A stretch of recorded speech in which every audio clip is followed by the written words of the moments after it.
Hi everybody, welcome to my channel, and for those returning, welcome back. I decided to make it a live review tonight. Basically what that means is I can't stream it, I don't have enough subscribers, but I just don't edit the video. I do everything in one take. Very difficult for me, because I just have so much information packed into these usually. So, interesting beer for me. I am having, by Anheuser Busch Brewing Company, Michelob Amber Bock American Lager. What's so unique about this for me is that I have not had this beer in over 20 years. I had it back in college, and it was my, my treat beer because I was so broke back then that I would buy it occasionally. I really liked it, and normally I just had to stick to really cheap beers. But I saw this on sale and said, yeah, hell, it's been 3 years. I'll try it again. So here we go. Quick background on this. Now, obviously, you've all seen this beer. There's tons of reviews on YouTube about this already. I am not, the first, right? To break this down a little bit here, Amber Bock, dark lager. What they're saying here is amber is obviously the color, but that also tells me the flavor profile. From that, I expect from an amber beer should give flavors of caramel, toffee, sweetness, possibly, some raisin, fig, burnt sugar. And the Bock just means it's a lager, but it is darker in color, so it's going to have a little bit, of a darker flavors to it, and it's stronger, higher alcohol. So it's a lager, but it's a strong, dark lager.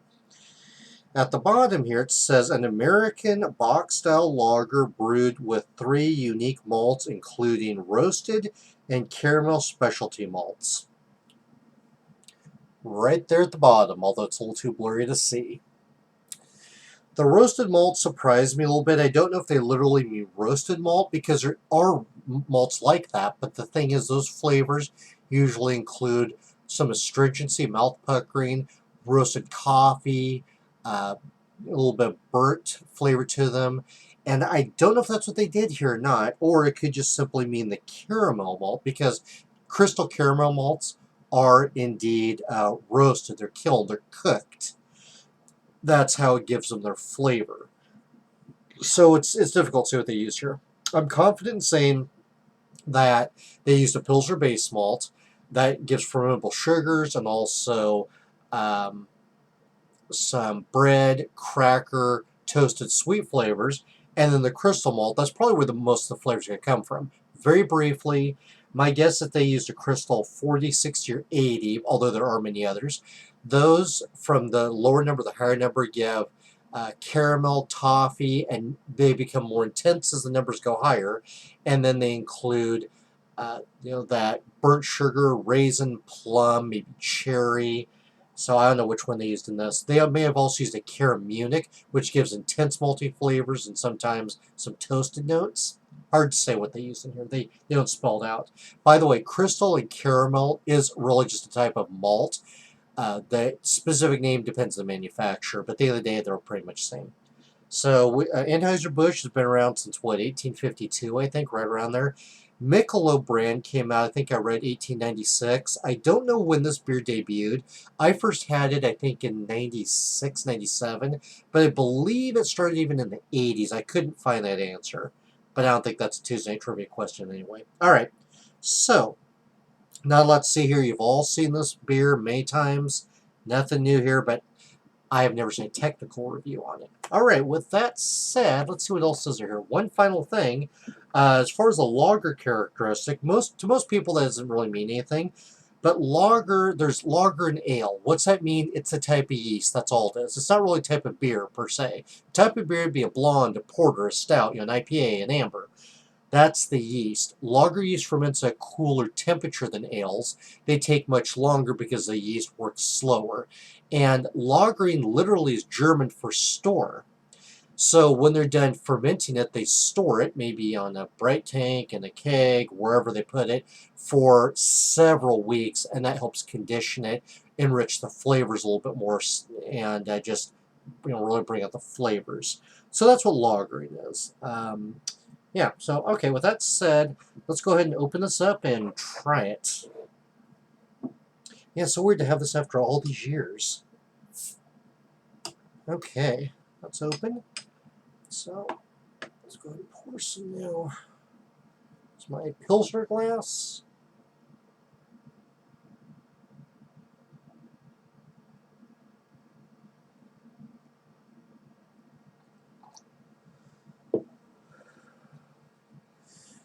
Very thin foam, only about a quarter of an inch and dying down rapidly. Lightly carbonated. You may not be able to see the bubbles there, though. They're not real easy to see. This is a medium copper, medium amber color. Very transparent and clear. They may have filtered it. Anheuser Busch is known to do that. They could have also used kettle findings, cold crusher fermenters when they're done fermenting. That helps make it clear as well. And also the lagering. Remember I mentioned lager yeast? During the lagering process, it will also help clarify beer. What that does is basically any yeast that's in suspension, it will drop it down the bottom, and they can from there filter if they want to, or however they want to get rid of it. As you can tell, there's no sediment on the bottom, nothing flowing in suspension, and that's all done by, like I said, the cold crash and the lagering, the kettle findings, cake finds, all that good stuff. I could go in detail on that one here, but I don't think most people are going to care right now. Beautiful copper amber color. Look how transparent and clear that is. Gorgeous color. Really like that. Very nice to look at. Let's see what the aroma's like. I get some sweetness, some caramel, and light toffee out of the aroma. Maybe a little bit of floral out of it too. The aromatics are very gentle, just tickling my nose. That caramel toffee is pretty nice though. It's not overly strong. I mean, it's not a sharp sweetness at all, nothing like that. Let's try it now.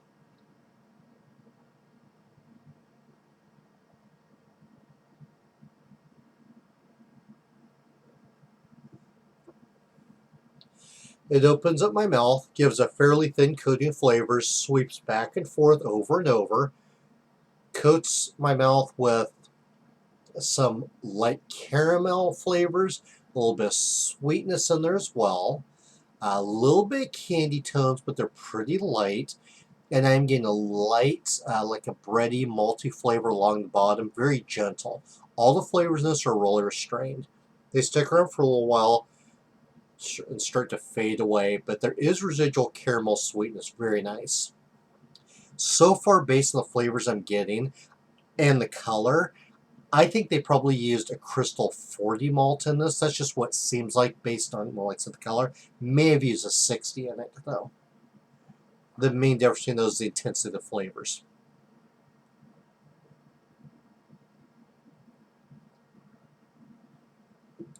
Tastes medium body, not hoppy or bitter at all. Painted over and over with caramel toffee. Oh my gosh, so nice.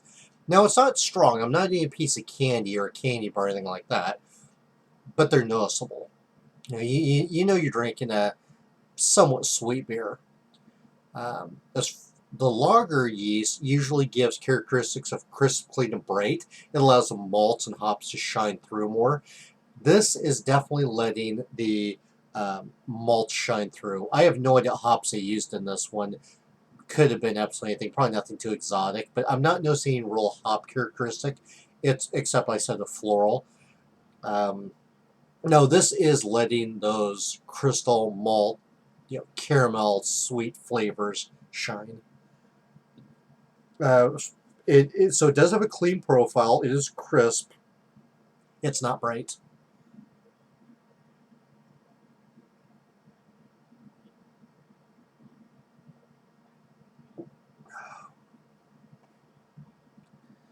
Um, they mentioned toast. They had toasted malt, or is it roasted? I think it said roasted, didn't it? Yeah, roasted malts. If they're using roasted in this, actually gives some like the stringent flavor, like that coffee flavor. I don't get any of that, so I'm not sure if they did use. I think they're referring more to the crystal malt. I could be wrong, but I just don't get those flavors out of it at all. I don't get anything citrus, earthy, herbal, or piney. No spiciness, no fruitiness, just that sweet caramel toffee flavor. And as I said, it's not overly done. It's not strong, but you know it's there. Very pleasant, very nice flavor to it. Let's see what else is there to it. It's not too thin or water, I wouldn't say.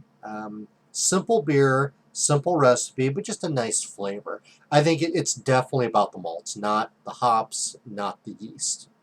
Take one more sip here, because I kind of like this beer. All right, so now we know what the glass tastes like. Let's see if the bottle compares.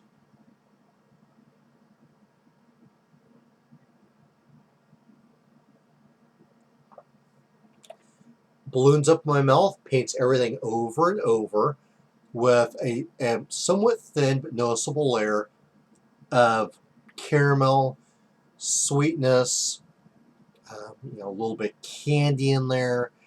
Very nice. It still tastes medium body. It's still not a hoppy beer.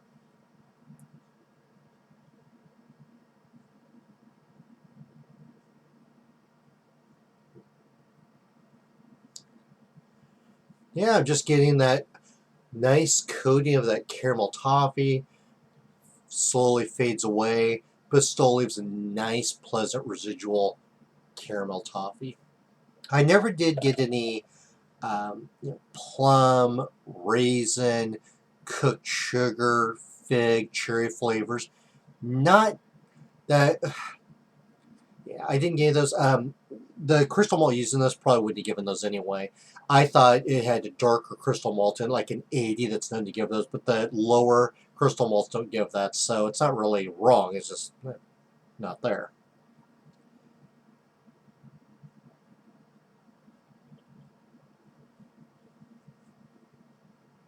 So, yeah, it still doesn't give any, nothing from the base malt, no toasted, no roasted, citrus, tangy, piney, earthy, herbal, no fruity, just that caramel toffee sweetness with a little bit of a malty backbone.